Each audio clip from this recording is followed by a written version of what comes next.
Hello friends, आज हम the artist का फुल समरी करेंगे। द आर्टिस्ट शिगा नोया के द्वारा लिखी गई है। शिगा नोया 20वीं शताब्दी के जापान के एक प्रसिद्ध शॉर्ट स्टोरी राइटर हैं। उन्होंने अपने लोगों और उनकी संस्कृति के बारे में बहुत संवेदनशील पूर्वक लिखा। द आर्टिस्ट हमारे सामने एक जापानीज बॉय जो कि प्रतिभाशाली है, सेबई की दुनिया को उजागर करता है। इसमें दिखाया गया है कि कैसे वैश्विक दुनिया अक्सर इन प्रतिभाओं को नुकसान पहुंचाती है। सेबे 12 वर्ष का लड़का था और वह अभी प्राथमिक पाठशाला में पढ़ता था। वह अपने माता पिता के साथ एक छोटे से बंदरगाह वाले नगर में रहता था। उसे लौकी संग्रह करने की धुन थी। स्कूल से घर आते समय वह लौकी की खोज में नगर की सड़कों पर अपनी पसंद की लौकी खोजने के लिए घूमा करता था। उसे उन सब स्थानों का पता चल गया था जहां लौकी बिकते थे।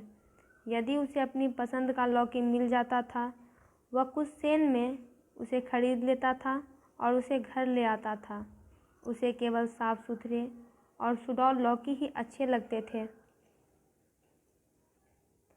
सायं के समय सेबे बैठक के कमरे के कोने में पालथी मारकर बैठ जाता था। पहले वह लौकी के सिर में एक साफ छिद्र बनाता था और बीज बाहर निकालता था। फिर वह लौकी की गंध दूर करने के लिए चाय की पत्तियां रगड़ता था। जब यह काम पूरा हो जाता था तो वह थोड़ा सा सेक उसके अंदर डाल देता था और छिद्र को कॉर्क की डाट से बंद कर देता था। फिर वह उसे तौलिए में लपेटकर एक टीन में रखता था और इन सब को चारकोल फुट वार्मर पर रख देता था। अगली प्रातः वह लौकी बाहर निकालता था तो उसे सूखने के लिए धूप में लटका देता था। फिर उसे थोड़े से सेक से पॉलिश करने में कई दिन व्यतीत कर देता था। एक दिन जब सेबे अपना एक लौकी पॉलिश कर रहा था, उसके पिता अपने एक मित्र के साथ लौकी की चर्चा कर रहे थे। वे बेकिन के लौकी के बारे में बातें करने लगे। उसे एक कृषि मेले में रखा गया था। उसने धूम मचा दी थी। सेबे के पिता और उसके मित्र ने भी उसे देखा था। वे बोले, वह बहुत ही सुंदर था। सेबे ने भी उसे देखा था। उसने टिप्पणी कर दी, वह बेडौल बड़ा सा था। उसके पिता ने उसे यह टिप्पणी करने पर डांटा था। उसके पिता ने उसे निरुत्साहित भी किया।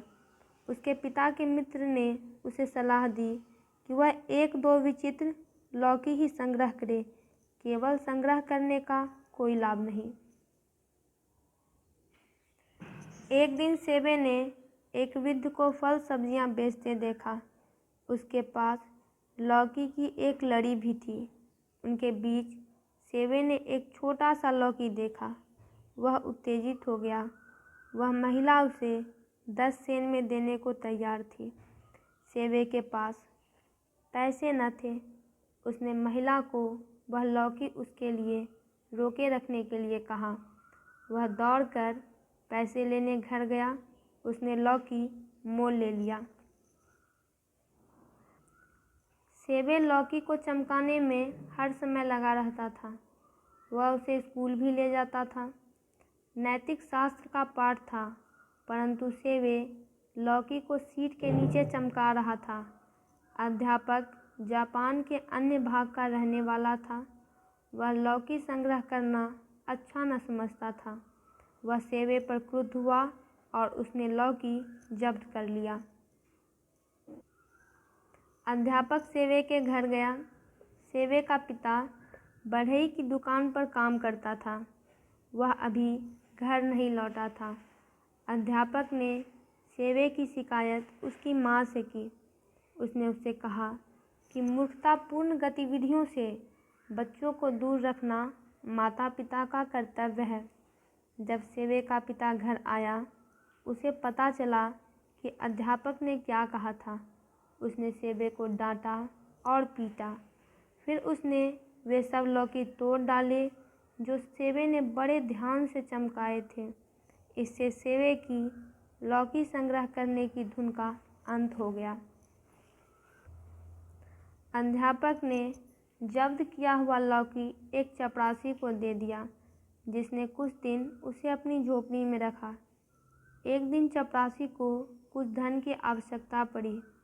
यह लौकी लेकर एक कलाकृति विक्रेता के पास चला गया। कुछ कठोर सौदेबाजी के पश्चात कलाकृति विक्रेता ने चपरासी को उस लौकी के 50 येन दिए, परंतु चपरासी ने इस बात को गुप्त रखा। बाद में कलाकृति विक्रेता ने वह लौकी एक धनी संग्रहकर्ता को 600 येन में बेचा। सेवे लौकी संग्रह न कर सकता था। अब वह चित्र बनाने लगा, यद्यपि उसका पिता उसे अब भी डांटता और निरुत्साहित करता है। फ्रेंड्स, द आर्टिस्ट का फुल समरी कंप्लीट हुआ। इससे रिलेटेड वीडियोस के लिए चैनल को सब्सक्राइब करें और वीडियो को लाइक और शेयर करें।